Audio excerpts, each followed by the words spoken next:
Good morning, everyone, and welcome. This is our second Cultures United conversation of 2025, and we're so excited that you joined us, so thank you. In our last conversation, which was in March, we were honoring Women's History Month, and we focused on women entrepreneurs here in Orange County. Our expert panel discussed the keys to success, shared challenges that they had faced, and gave insights for any woman wanting to run her own business in this current climate. It was a wonderful and inspiring conversation, and I would hope all of you who didn't see it will go back and look at Cultures United, our webpage, and click on past conversations so you can watch it and learn. Our goal for Cultures United has always been to promote us coming together as a community, to convene, to coordinate and communicate, and just be a connection for Orange County. Our goal has been to ensure that we all know all the amazing cultures that exist in Orange County. We love highlighting and celebrating them, and we appreciate everyone who has been part of past conversations, and for those of you who have been watching these conversations. We just always believe that as we learn more about each other and embrace each other's uniqueness, that we're all going to be stronger together as a community. Okay, for this month, we have an amazing conversation. We're going to turn our attention to honoring Juneteenth, a profound day in American history. While celebrated for generations in the Black communities through traditions and enduring remembrance, Juneteenth was officially recognized as a federal holiday in 2021. This has been an important reminder to all of us as it stands for a solemn and powerful acknowledgement of the emancipation of enslaved people in the United States, a day to reflect on freedom, resilience, and justice. Today, we are deeply privileged to welcome a distinguished panel of leaders whose voices and lived experience bring meaning and depth to this important occasion. Their insights will help guide us in understanding the historical significance, but also what it means today and all the things that we can do together to advance justice right here in our local community. So we are truly honored to have them join us. For those of you who are joining us for the first time, we started Cultures United at the end of 2020 with the support of three former board members, Martha Daniel, Ben Alvarado, and Tam Nguyen. And they just had this belief if we all came together and promote conversations, collaboration, philanthropy, and unity, we would all be better together. Of course, we would not be able to do these amazing conversations without the support of our sponsor. So I really appreciate California Bank and Trust for their continued belief in supporting this effort. Thank you to our former board member and Cultures United co-chair, Ben Alvarado, and California Bank and Trust for their continued support. So let's watch a quick message from them. Since 1952, California Bank and Trust has helped communities across the state grow and prosper. Our sponsorships are local investments in lives and businesses in the neighborhoods we serve. We further strengthen our communities through our impactful employee volunteerism. And with our small business diversity banking program, we make capital accessible to underrepresented businesses. Join us in making a difference. At California Bank and Trust, we champion the people and businesses building California. Together, let's build a brighter tomorrow. Again, thank you, California Bank and Trust. And that last picture, I was in that room when they were putting together all those kits. Amazing, amazing collaboration. So we so appreciate their support. So today's conversation is going to be led by Hennock Fessehaie, who is Vice President, Region Manager, California Bank and Trust. We are excited to hear the discussion he will be leading today with our panelists. He's a trusted member of the California Bank and Trust family, and he brings vast experience in the business and finance world. We are thrilled to have him here. Thank you for leading this conversation, Hennock. Now take it away. Thank you so much, Sue. And first of all, good morning to everybody that's here with us today. I'm honored to moderate today's conversation representing California Bank and Trust. So Sue, as you mentioned, one of the things that's so great about Cultures United is that it's a forum where we have conversations about how all of us can live and work together. So thank you to everyone who is joining us today. This month, we proudly pause to honor Juneteenth, a day of profound significance in American history and an ongoing journey toward justice and equality. Long before it became a national holiday, Juneteenth was held sacred in Black communities across the country, kept alive through family gatherings, storytelling, prayer, and celebration. It marks June 19, 1865, the day Union troops arrived in Galveston, Texas, more than 2 years after the Emancipation Proclamation, to finally enforce the freedom of enslaved people. In 2021, Juneteenth was officially recognized as a federal holiday when President Joe Biden signed the Juneteenth National Independence Day Act into law. This historic moment affirmed what so many had always known. Juneteenth is not just a Black holiday, it's an American one for us all. So today, we're deeply honored to be joined by a distinguished panel of Black leaders who bring voice, vision, and a lived experience to this conversation. They remind us that Juneteenth is not only a celebration of freedom, but a call to reflect on our shared responsibility to confront racial injustice and build a more inclusive future. We are grateful to learn from their wisdom. And with that, let's welcome our panel of distinguished guests. So we have with us Scharrell Jackson, international keynote speaker, global executive coach, and author. Welcome, Scharrell. Next, we have James Johnson Jr., team leader, market insights and growth strategy, West PepsiCo, North American Foods. Welcome, James. And Deirdre Harris, president of the NAACP Orange County branch. Welcome, Deirdre. Glad to have all of you guys here with us. So let's get started. Good morning. If you guys wouldn't mind, before we start with the conversation, just telling us a little bit about yourself and what brings you to our panel today. And since you're top of my screen here, Scharrell, we can go ahead and get started with you. Well, first of all, just thank you so much for allowing me to be a part of something. It looks like Scharrell's off the screen there. Deirdre, if you wouldn't mind. Sure. Thank you so much for having me here. This is such an important conversation. My name is Deirdre Harris, and I am honored to serve as president of the NAACP of Orange County. The NAACP is celebrating 116 years of work and 60 years in Orange County. And so we understand the importance of not only Juneteenth, but this time of year is also just a reminder of the work that needs to continue and the legacy that we stand on. So again, thank you for having me be a part of this powerful conversation today. Great. Scharrell, we have you back on screen here. So Scharrell, tell us about yourself, please, and what brings you to our panel today? Absolutely. First of all, to echo what Deirdre said, I'm grateful to be a part of this conversation this morning. It's a monumental thing that we are celebrating Juneteenth, and as a global and executive coach and speaker and former corporate executive for a long time, more times mentioned, I'm here because I stand for what it means to live a life of equality, integrity, and unity, and lifetime advocate of the United Way, and grateful to support and share with the audience what it means to be a culture that's united. So thanks again for allowing me to be a part of this. Awesome. Thanks, Scharrell. And James, what brings you here, James? Well, so I don't think that I can add much more than what the other two ladies have said. It's been great. I just think just to bring awareness, right, to a great cause, and it's an ongoing thing for all of us, and just have that chance. And so a bit about me. I've been in Orange County for 26 years now. I'm from LA, married to my wife Sonia for 25 years. She still has me, which is great. So I guess I'm doing something right. I have two kids. My daughter's 21 and my son is 15. So work for a great company that gives me the platform to do these kind of things at PepsiCo, and that's about it, really. So thank you for having me out. All right. No, thank you. And again, a big thank you for being on our panel today. So let me go ahead and direct this question to all three of you. Can each of you share what Juneteenth means to you personally and how you observe it each year? And also, how has your observance evolved since it became a national holiday? And Deirdre, if we can start with you. Absolutely. Thank you for the question. I've been born and raised in Orange County. And so as you mentioned at the top of the meeting is that for most Black families, we have celebrated Juneteenth for many, many years. What is wonderful to see is that the awareness and that other communities are now starting to celebrate Juneteenth along with us. And it's a great time, not just for celebration, but also for education. And education is always the key to better understanding.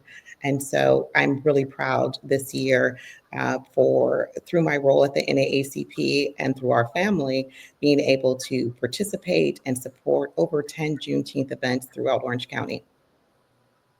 Okay, great. What about you, James? For me, it's really about honoring freedom, the adaptive strength, right, and the progress that we've made as a society, right, in the country, and the ways that I give back, how I observe it.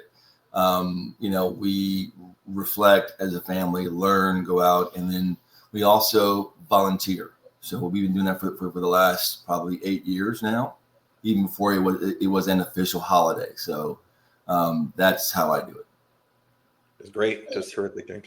And Scharrell?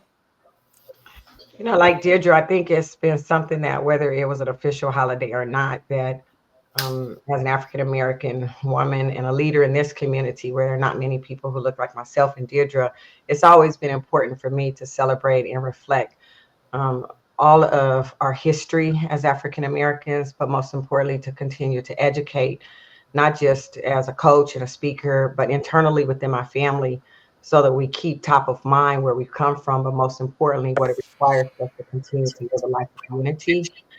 For me, it's important that I'm not only educating, but I'm also living a life that's in alignment with unification. And similar to James, part of the nonprofit that I have is I also educate and offer coaching and teaching and webinars to the underserved individuals who need access to the opportunity to become a high version of themselves. And so it's celebration. It's about lifting up the past, but making sure that we consistently invest in the future. And the last thing I'll say is it's a reminder that it's not just about the day, but it is about how we live our lives throughout our lifetime. So it's amazing. And also, Deirdre, I want to know about the events that's coming up because I want to make sure that I'm there. Absolutely.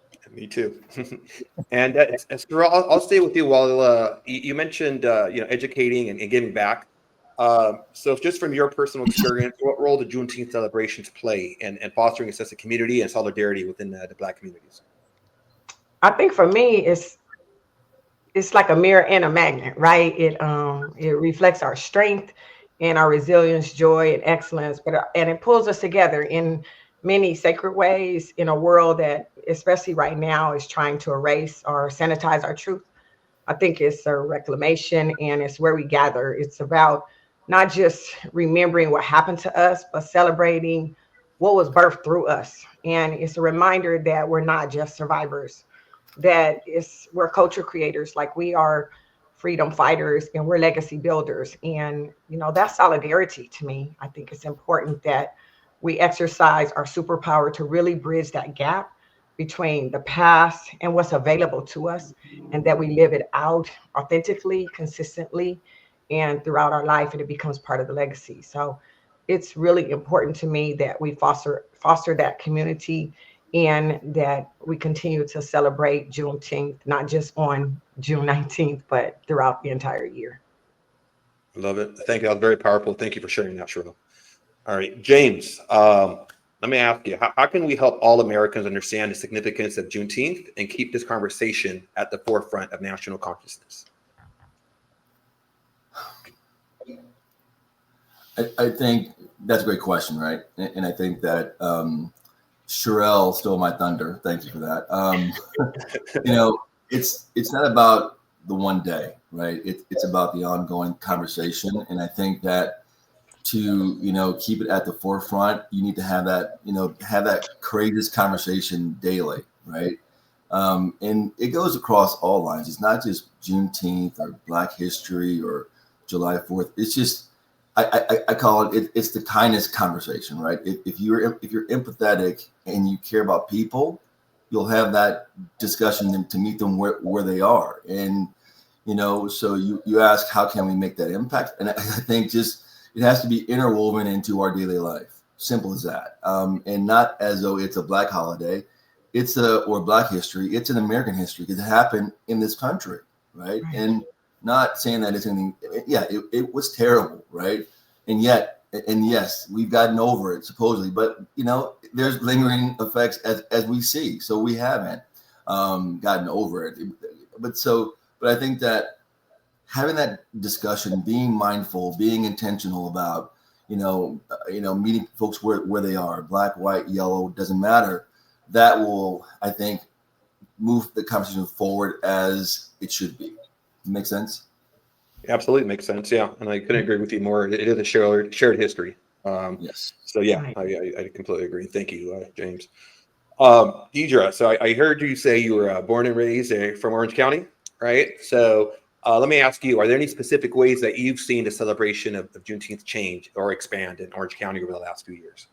Absolutely. As I mentioned, being born and raised in Orange County, we can all, or if you've been in Orange County in the past decade, we can all remember a time where Juneteenth didn't exist in Orange County in terms of events. We were celebrating it privately, but you did not see the amounts of celebratory events. And so when I reflect on the things that we're participating in this year, it is everything from wonderful conversations like we are having now. Is wonderful gospel celebrations. There are festivals that are happening. There are, multiple different ways, and also multi-generational. For the NAACP, when I say we're 116 years old, that is generations and generations of people holding the baton together.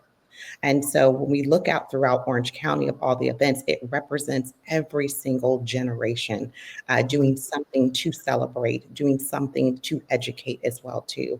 And so I think the one powerful thing, and I love living in Orange County, is because if you build it, people will come. And so there is an interest in learning about other cultures and being able to forge unity and learn and lean in. Know that in the digital age that there's a lot of misinformation that gets out there. So we always want to overpower it by getting out great information, great celebrations, and things like that, so people can really lean in, see the legacy of the holiday as well, and then just start bridging gaps through these celebrations. That's great, Deirdre.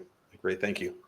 Scharrell, so I heard you say you're an executive coach. Let me ask you, you work with executives all across the U.S. How do you see Juneteenth contributing to diversity, equity, and inclusion efforts in the workplace?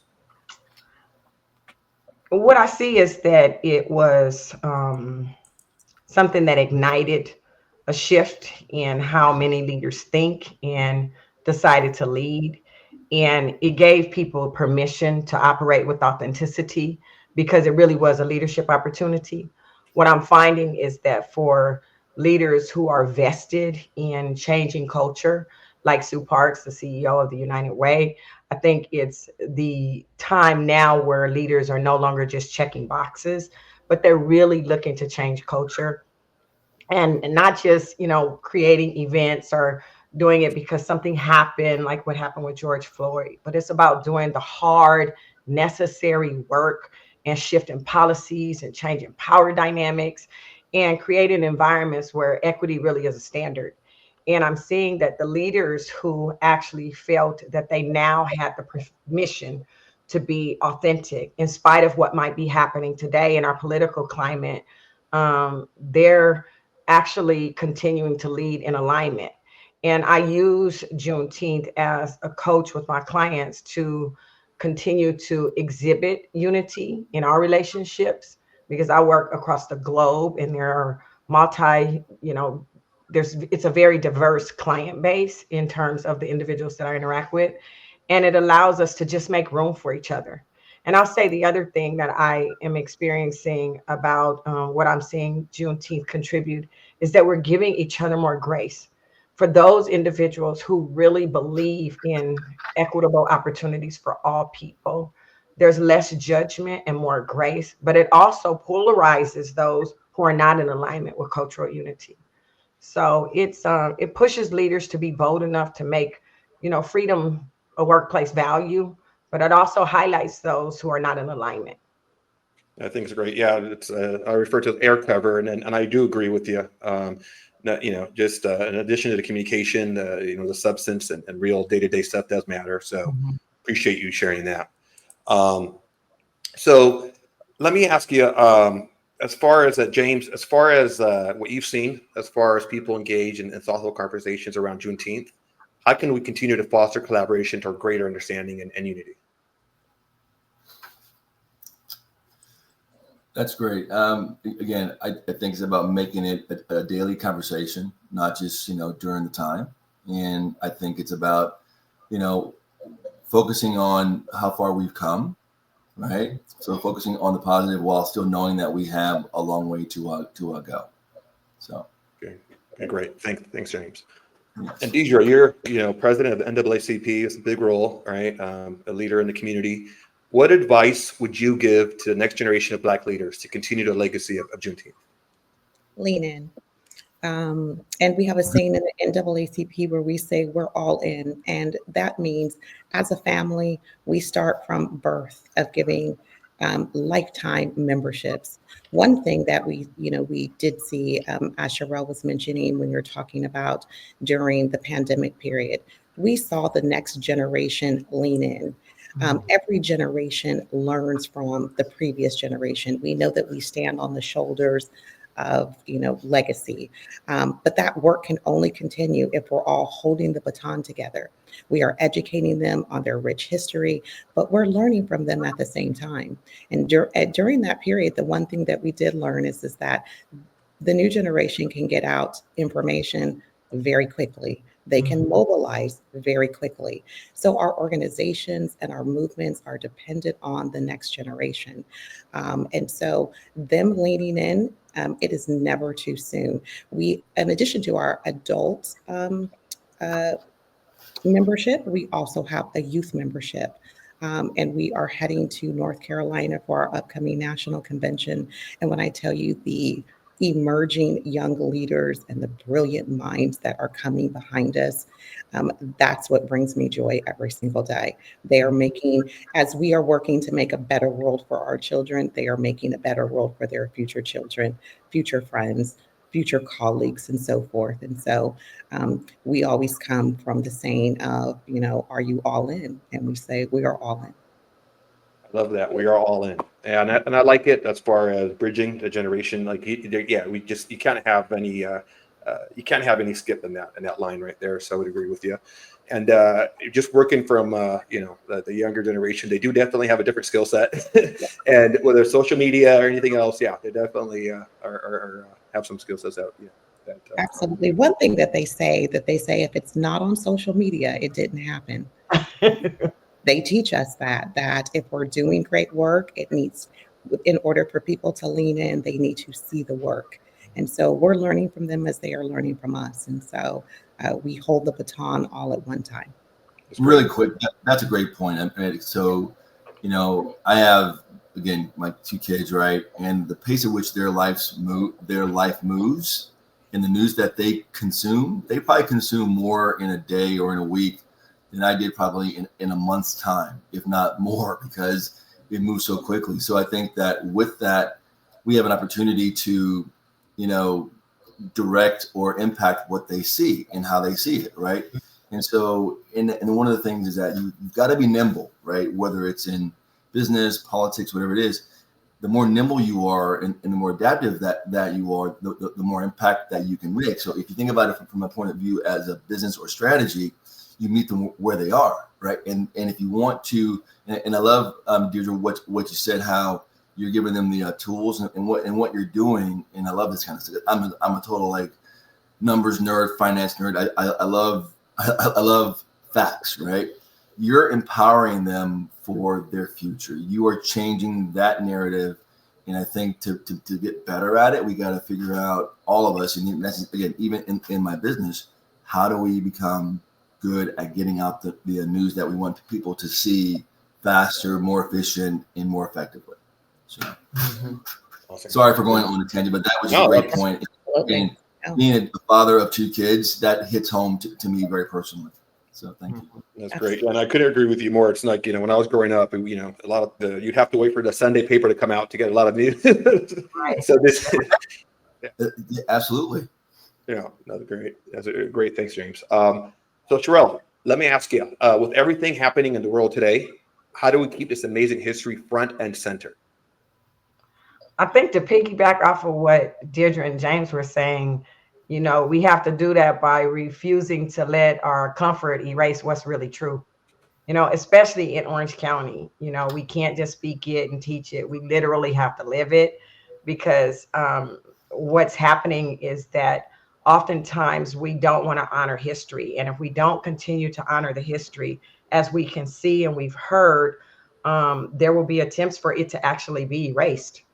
And it's really important that our entire history, Black history, American history, and every part of this national history continue to be front and center, and that we as leaders continue to speak the truth. We have to equip the generation, this next generation, with the knowledge of not just what happened, but why it happened, and why they have the opportunity to live the way they live, and to understand the power of change.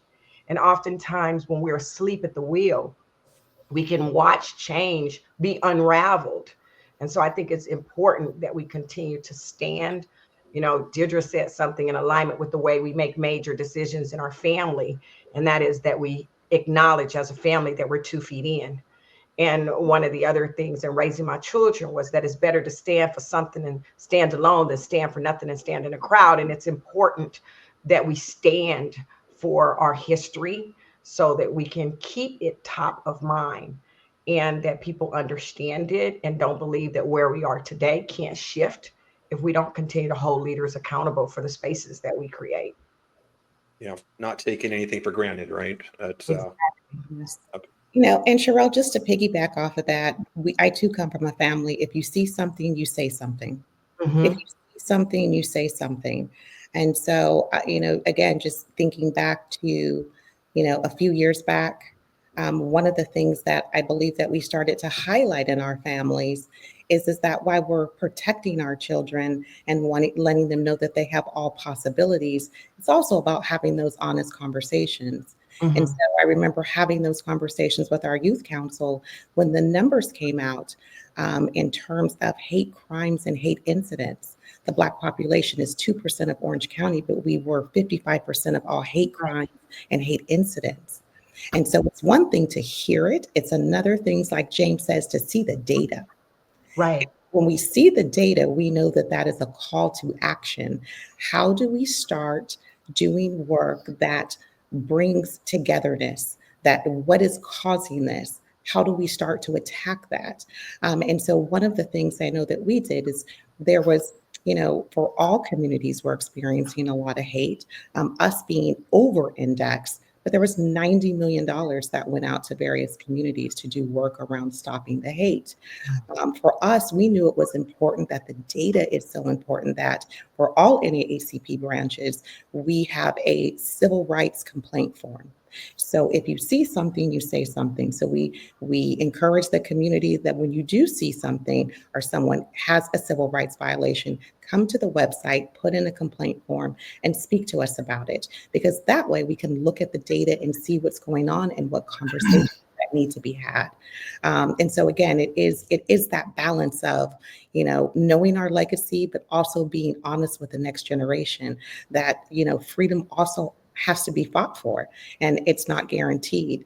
There is an attempt for things to be revisionist, and we have to stand on our history, and we have to ensure that, you know, equality is not just a privilege, but it's a guarantee, and that requires work. And you know, it's interesting because I would say that equality is not a guarantee if we don't do exactly what you said, and we don't continue to Yeah. stand for it. And if we don't honor our history, before you know it, it'll be erased. And you know, I have 3 kings, and in speaking with my children just the other day, we were talking about what my son said several years ago in terms of what could never happen in the United States. And now at the age of 25, revisiting, wow, mom, I remember when you said to me, keep living, because shifts can happen when we're not staying and honoring our history. And Yes. before you know it, you will watch it be erased. So it's very interesting, you know, as James said, that this next generation, millennials, Gen Z, they have a powerful voice, but we've got to equip them not just with the possibilities, but an understanding of what has happened historically, why, and how that is not a guarantee if we don't continue to stand together in solidarity. Absolutely. And last point that I'll make, right? So it's really about the civic engagement, right? So you can almost use Juneteenth if you wanted to. Again, me going back to my geeky kind of strategy kind of voice. as the AOP or annual planning for things, and you kind of give a report out and you educate, because people don't know what they don't know. And as we all know, adults after a certain age, they don't have that growth mindset. Some don't, most don't, right? So you're talking to people who don't want to hear all the noise or what you feel. I was once told by my coach in college, I don't care how you feel, just go do, right? Right. Action. So, and I think that data begets action. So if again, just an idea, and I'm no leader like you two are, right? I'm just a guy who sells chips, right? But it's really about, using maybe this platform to like give an update, grounded in facts about this is what's happening. We're 2% of this, and we're whatever of that, and here are some of the things. So you shared about, maybe it's about criminal reform. Maybe it's about the current plight of housing or unemployment, but then have a call to action rooted in facts, not just saying, "Oh, woe is us," because all of us here are not a woe is us, folks. We are achievers, right? And we've done that through being intentional about our success and about our plan for our life. I think, but that wasn't done overnight. It was done over years. And it was done through parenting and guidance and mentoring, right? Those are the things that I think creates that sauce to where you can beget change. So, yeah, that's great. I think having these authentic conversations, and I just applaud United Way for even having this conversation, because a lot of the consequences of us not continuing to forge forward is that we move in alignment with fear versus courage. And, as I always say, and, I heard this quote from someone else, but, fear can have a voice, but it just can't have a vote in what we do. And oftentimes, especially given the climate that we're in today, individuals might say that they believe in something, but they don't necessarily stand for it. And we need to, as leaders, ignite this courage in others so that they can know that their voice matters, but action is what's going to dictate the change that we need and continue to catapult the advancements of equality forward. And we have to exemplify that in our life and be courageous enough to have these type of conversations in spite of what our community might say or our friends may feel or what side of the political table that we sit on. And I really am grateful that we have a forum like this to exercise a voice, not in terms of anything other than for the goal of igniting change and creating a space where we all can operate, recognizing that we're simply better together. Absolutely. Yeah. And I do agree with you. These conversations are what ignite change. So let me ask you, Deirdre, in the next 5-10 years, what do you hope to see as far as how Juneteenth is observed and honored in our communities? I think that within Orange County, I think that we are starting to break a little bit of ground. When I say that we have 10 events, that's great, but I would like to see 100 events. I would like to see, the community continuing to celebrate it, understanding the significance, coming together. When you go out to a lot of these events that are there too, what you will see is a diverse community. Of people coming together because there is education that is rooted into it. There is, celebratory, there's dance, there's poetry, there's all of these things. And sometimes we only think about engaging. I think, James, you made the point that sometimes at a certain age, people don't want to learn the same way in which they had. So we bring them to the table in different ways. And that may be through arts. That may be through different things than just, handing them out a pamphlet or they're seeing something online. So just continuing to having engaging events where we can continue to meet people where they are, as long as we put together a rounded, events and programming, I think that people will continue to lean in to all of them. So I just want to see them continue to grow. There was many years where we sat in Orange County, and Scharrell, you can probably, and James too, if we wanted to celebrate Juneteenth, we had to go into LA. if we wanted to do that. And now I can say that my calendar is extremely full every single week with Juneteenth events right here in Orange County. So I'm proud of the work that we are doing. I want us to continue to build on it. I would love to see, again, more things happening in the schools because currently a lot of the events are being put on by great organizations. Our youth council just had 2 freshman individuals who went to their IUSD, who went to their school and said, we want to do a Black History Month event because everything that we're learning in school is based upon slavery, and it doesn't show the Black joy and the rich history. And they went through a lot of different roadblocks, but they put up a Black History Month Unites event. It was on a Friday evening at 6 o'clock. And when I say it was wall to wall packed in Irvine with students, and they walked through the history of Black History Month. They walked through the historical context of HBCUs, D9 organizations. I want to see more things like that as well happen too. When I say I want to see 100, that's because I want to see every single school within the Orange County District celebrating Juneteenth in some sort of celebratory way, and seeing the young people do what the IUSD kids did, and that was advocate for what they wanted to see. And when they put it together, the whole entire school came out there. We were waiting outside to get in, and we were a part of the event. And so, it is very powerful for these types of celebrations because it teaches us so much and it brings us together.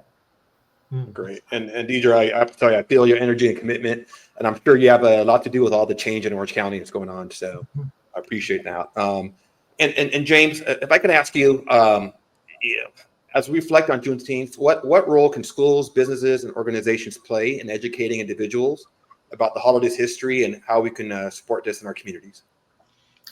Yeah. So the first thing, I think by incorporating it into the fabric of the company, school, or groups that you're in, making it mainstream, not just a Black holiday. That's first of all. I think that what I like to see, I think in the future, in the next 5 to 10 years, is that Juneteenth is a joyful holiday embraced by all, and not one that's polarizing, where there's a left and right side, or you can call it left, right, up, down, whatever it is, but where there's 2 sides to it. So that's first thing. I think by just incorporating it.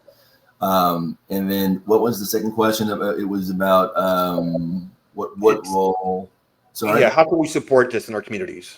Yeah. So I want to just say what Deirdre said. I'm going to steal what Deirdre and Scharrell said. Be 2 feet in.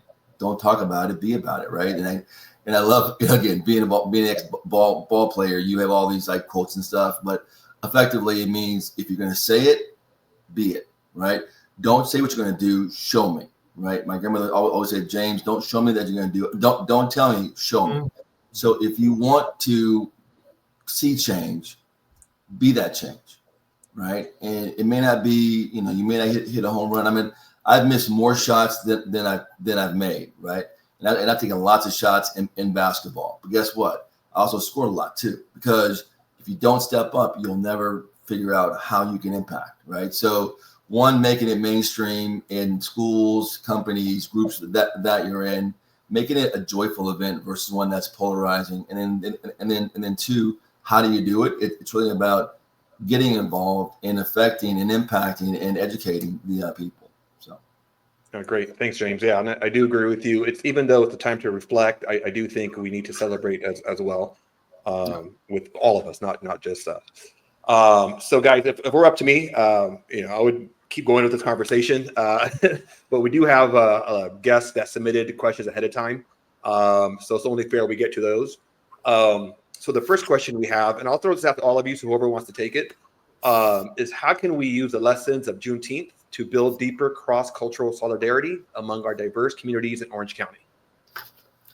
So I'll jump in real quick, because this is something that I thought about a lot, just, in the course of, getting prepped here. It's all about perception, right? So in business, you think about when to have a strong brand, you've got to frame up the right image for that brand, the right perception. I think framing up Juneteenth about, it's it's an ongoing American journey, not Black journey. It's ongoing American journey. So that's a number one lesson. We have a rich history in this very young country, right? Some great, some not so great, but it's all history, because globally the world has great history and not so great, but it's all about learning. So I think that, you can use the lessons about what happened to lead us up to this holiday, right, as a deeper discussion, and then maybe cross-pollinate with other cultures. And what was your experience? How did you evolve? So when you, again, meet them where they are, mix it in, and share your experiences, other people open up too. And having that dialogue is the way to breaking down, first of all, misconceptions, right? One, and then two, the fear of, oh, I don't think she'll like me. I don't think that they'll like me, right? So good people like good people. And when you engage them respectfully, you have great dialogue. So, Yeah, I love that. And, I'll say to your point that we really do build solidarity when we tell the whole truth. And, to your point, there is so much that happens as a result of silence and complicity and, systems that still exclude. So as we're building these, this cross-cultural unity in the United States, I think we have to stop treating Juneteenth, Black history, like some kind of wound that we're too scared to touch. Like, we've got to not only allow ourselves to heal, but we've got to be honest, and we've got to sit with that discomfort together and really be able to share not just the impact, but how we can choose to rise together. I think it is so important, to your point, James, and thank you so much, that we know that it's not just about freedom for Black people as a result of Juneteenth or the emancipation, but it's about every culture, it's about every voice, it's about all of the communities. And in a county, we have an opportunity to really, in this county, we have an opportunity to really be a model, because diversity of African Americans is not necessarily present, based on the percentage of African American people in this county, but it can be honored. And literally, if we use our voices collectively, not just as African Americans, but for every person that stands for unity, we won't just be heard. We can create a new value system, and it could start right here in this county. It's really important that we do, and we build something that's lasting. And to your point also, James, that it's not about Black history or Juneteenth. This is American history. And I would love to see it embraced that way. I would love to see it discussed that way. And I would love to see everybody accept the fact that this is actually American history. Yeah. Yep. Great point, Scharrell, too, that you made in regards to the work that we do. And, I always will reference the work of the NAACP, that it not only uplifted the Black community, it uplifted all communities. It does. Women's rights. It uplifts all communities. And so I think that is a reminder. And so, when we're looking at celebrating, Juneteenth and just the work that we do overall. But what we ask people to do during this month is to celebrate, serve, and stand with us. Celebrate, serve, and stand with us, right? So, find a way to lean in. There's ways that for anything that's going on, reach out, volunteer, show up, find out how you can get involved. I always say that there's a place in the NAACP for everyone, and it looks different for everyone. But this is a part of the work that we do. When it supports the Black community, it uplifts every community. And I think that is, important messaging as we continue to work across communities as well, too. Deirdre, I love that last part. I'm sorry for jumping in, but that's incredible. You said show up, do the work, right? Yes. Didn't say sit back and comment. You want change, show up and do the work. And I think that's where you see the real change happen. I mean, I'm a part of several groups, and I have never been more active in my life. And I'm from LA, which is much more diverse, but I've been here for over half my life, well, basically, because I'm old. But I have been more active here than I ever have, because I've been intentional about where I spend my time. Of course, it's God, family, and then everything else. But in terms of what I do, I want to see change. So I'm in a fraternity. I'm in these different groups. I sit on this board. I'm giving time now.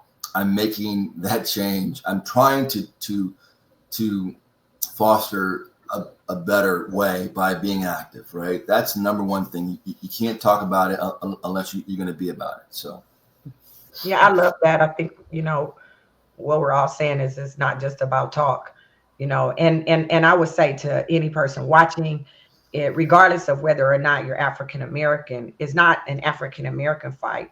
Liberation is a shared responsibility. And I think that, solidarity is not about us being similar. It really is about a commitment. And I think that if we all are committed to unification, to equitable opportunity, to peace and grace and understanding, and to living in alignment where we recognize that we may be different, but fundamentally we all want the same thing. And that's to have a life of peace and equality, and to be able to contribute in a meaningful way, so that we can create this lasting legacy that we can all be very proud of. And I think that this type of conversation can really segue us into an opportunity to really continue this conversation, but to stand and continue to do the work as a united people, as Americans, not just as African Americans. I think it'll make a significant difference. That's really powerful, Scharrell. I hope everybody listens to that message of unity, because I do believe you're 100% correct. And again, very powerful message there. Thank you. So it looks like we have time for one more question. Sorry, we're not going to be able to get to them all. But again, I'll throw this out to you guys, to each, whoever wants to take it. What does freedom mean today? And how can we ensure that every community in Orange County, especially Black and historically underserved communities, can fully access it?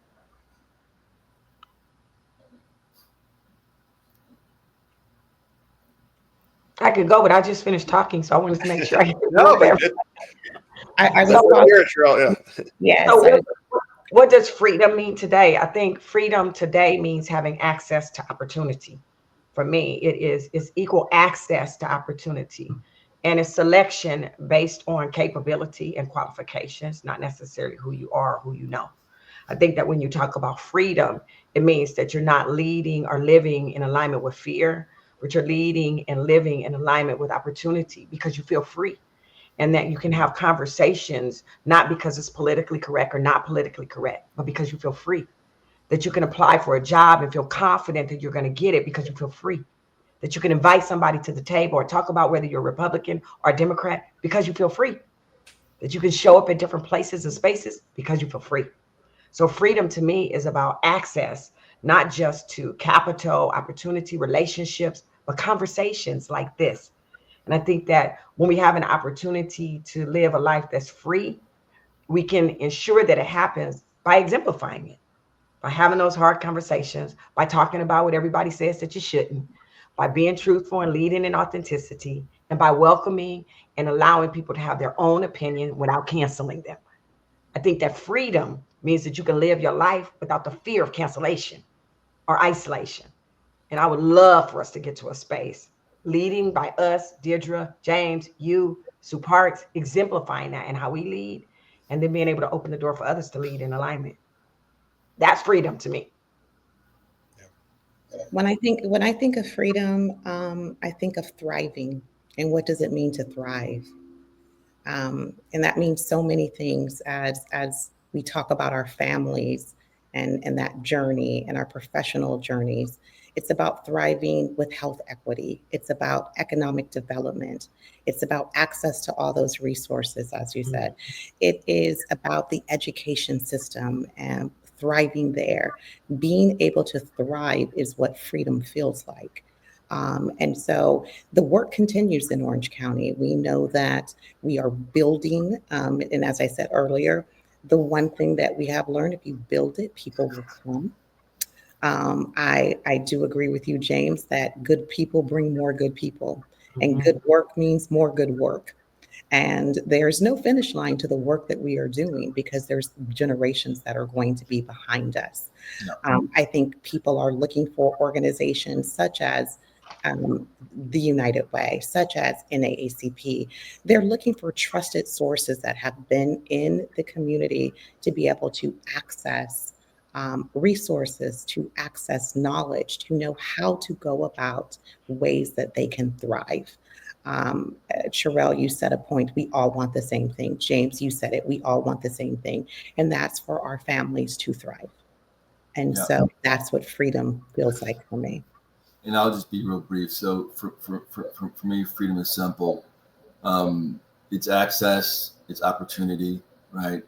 It's advocate, it's having an advocate, right? So those are the things that can change the narrative for many people. And, you know, a lot of people who are underserved, Black, brown, doesn't matter what, don't have access, the opportunity or the advocacy to get what they want to get to. So. You know, I'll say, you know, one of the reasons why I converted an organization that I started, Leadership in Heels, primarily because, you know, 25 years ago, being a corporate executive and a female, in the only one in the room, other than I could name the others, Martha Daniels and myself, and one other woman who is no longer with us, Stacey Bryant. You know, I wanted to create a space for women at that time to come and be able to just take off the mask and operate and talk about barriers to entry, whether self-imposed or imposed by others. And now, having converted this to a nonprofit, primarily not just to have these 3 events a year for women, but more importantly, to be able to partner with organizations like the United Way and so many others, to be able to train and develop the individuals who doesn't have access to the individuals that are sitting on the screen, that perhaps couldn't pay me for the coaching fee, but they can get it through some scholarships, that perhaps doesn't have access to entrepreneurial mindset, but they can get it through a sponsored program, that may not understand what it's like to even exercise that opportunity to thrive because they don't have the access. And so I think that as we continue to create the access and then the tools for the underserved, I think it's going to make a significant difference. I just want to tell you guys, I'm super proud to be a part of this morning, and, you know, of the work that you guys are doing and being a part of this Cultures United Conversation series. It's pretty powerful. Well, thank you, Scharrell. Yeah, no, I'm proud to be a part of this as well with everybody here. And we're gonna, you know, as we wrap up the conversation, we've touched on a lot of deep and meaningful topics today, and really would like to end up with something positive. You know, what's one hopeful message you'd like to share with Orange County about Juneteenth? And I'll start with you, James. Okay. We can come back to you.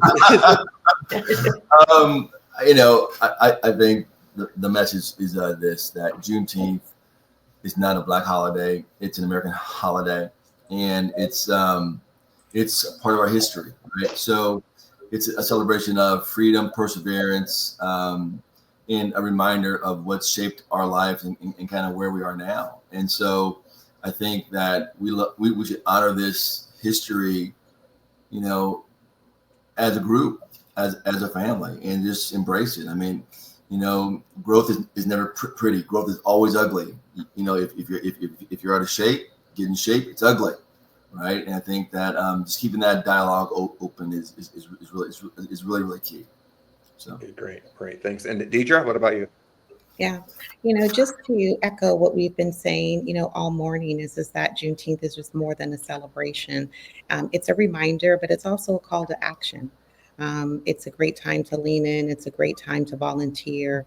Again, like we said, we celebrate and we stand. So we're always doing the work, as we say. And it's not just about the history. It's also fuel. These type of conversations and programs and events and celebrations, it deepens our commitment to a future that we want to have, which is rooted in truth, of, you know, understanding our history, working towards freedoms for everyone, going back to the saying that no one is free until everyone is free. You know, no one thrives until everyone thrives.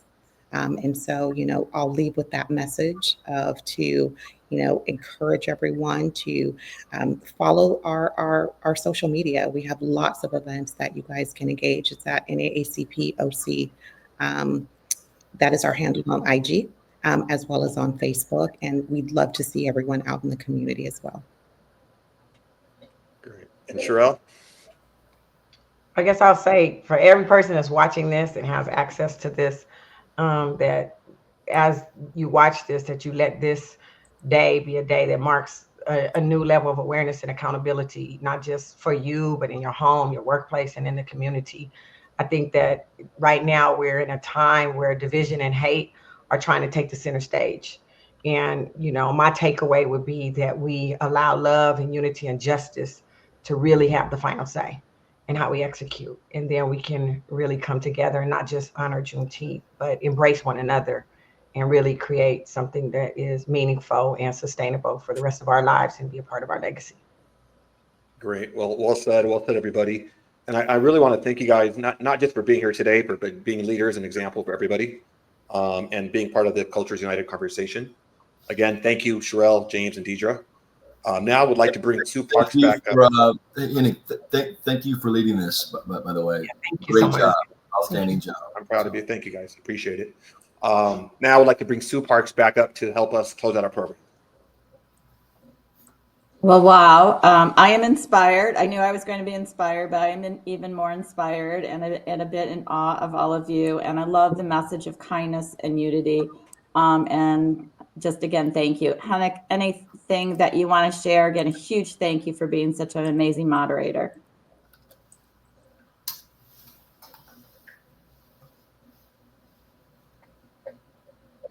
Well, I think in terms of closing, I just want to say that, again, it's a little lag, James, but there she is. Yeah, James, Deirdre, Scharrell, awesome job. Hennock, thank you so much. I just was going to do a little message to follow up on this amazing conversation. That was about 211. Many of you realize that we brought in 211, which is the social services, human services hotline for Orange County. We deal every day with people calling in for housing needs, food insecurity needs, childcare needs, transportation needs, health insurance access, so many things. But one of the other things, and it came up in the conversation, is it's also a place to report hate crimes. So I just want to make sure everybody is aware of that. It's as simple as calling 211. But I'm going to leave this with this message of joy. You brought joy to the community. We can be better when we are united. We heard that message time and again. And because of you and your leadership, we will be stronger. And I so value that. Hennock, any last words for the group before we say goodbye? Yeah, I just can't emphasize, how important I think these conversations are, and this type of dialogue. And through this dialogue, it's sharing our personal experiences. I think we all could grow and unite as a people and as a country. Also want to thank Ben Alvarado, Executive Vice President and Director of Banking for California Bank and Trust, for his leadership, support of the business resource group at California Bank and Trust, and his part in putting this together. United Way, of course. Thank you, Sue, and your team. And Eric Ellimson, California Bank and Trust CEO, for his support and the executive sponsorship of AAIB, which is African Americans in Banking here at California Bank and Trust. Great. Well, I guess we'll say goodbye, but thank you so much. And we'll look forward to our next conversation. So stay tuned. And again, thank you all. Bye. Sue. Bye. Bye. Take care.